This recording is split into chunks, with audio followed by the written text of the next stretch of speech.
Hello everyone. Today we are going to start the next portion of a fiber to fabric, that is the silk and the life cycle of a silk moth and the sericulture. In that we are going to see about the silk, how the silks are used to be prepared in the nature by using some worms or the insect. We can see in the first slide the saris are there which are actually looking like a shiny type. Those are made up of the shiny threads, nothing but the silk. That's why we normally call as a silky saris or any other kurtis or the Punjabi dresses. Next, the silk is of a different varieties and exist in obtained different forms of the silkworm. So different types of the silkworms will available in the nature. From them, the different varieties of the silkworm we can prepare. Next, the silkworms are starts, means the silkworm when from they used to work from the initial stage, when they take a birth from that stage to the adult stage, then the end stage, they used to be involved in that process. That's why it's known as a caterpillar stage. Means whenever they used to they taken birth from that time to the end. So caterpillar stage in the life cycle of the silk moth. So here male and female both silk moths are involved. Okay, so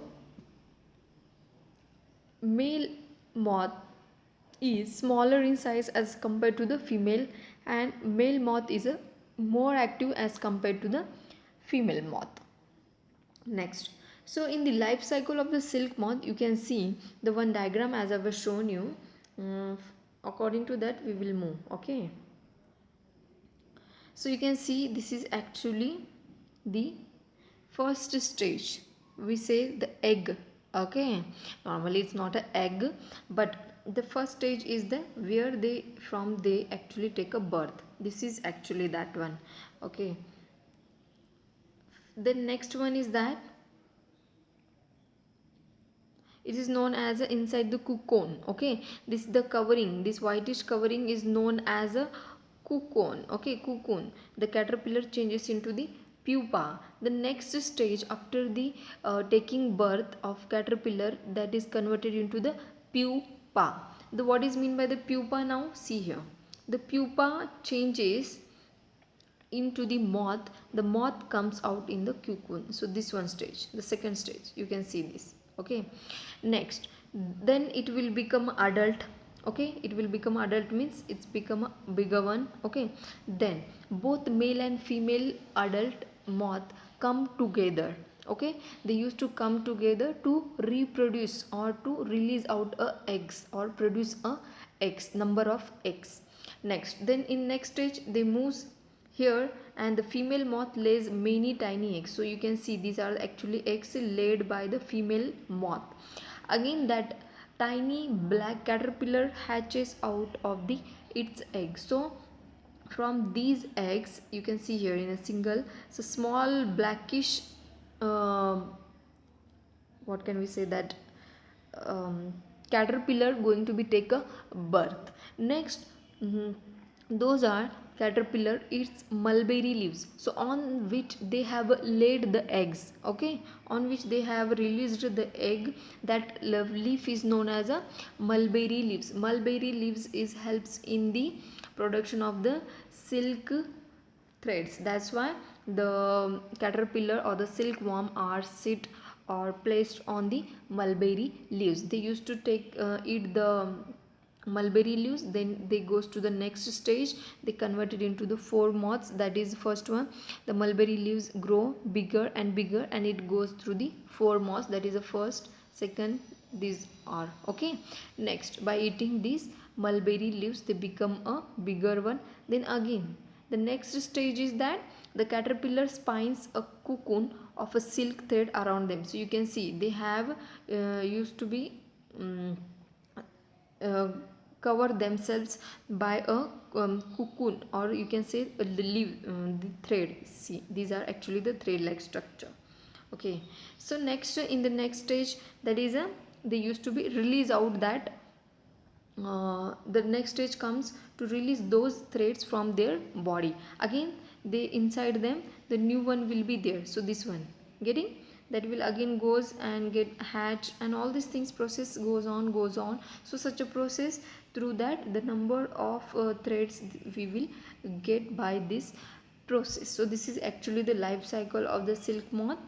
Okay, next, so this is actually getting the one way of silk.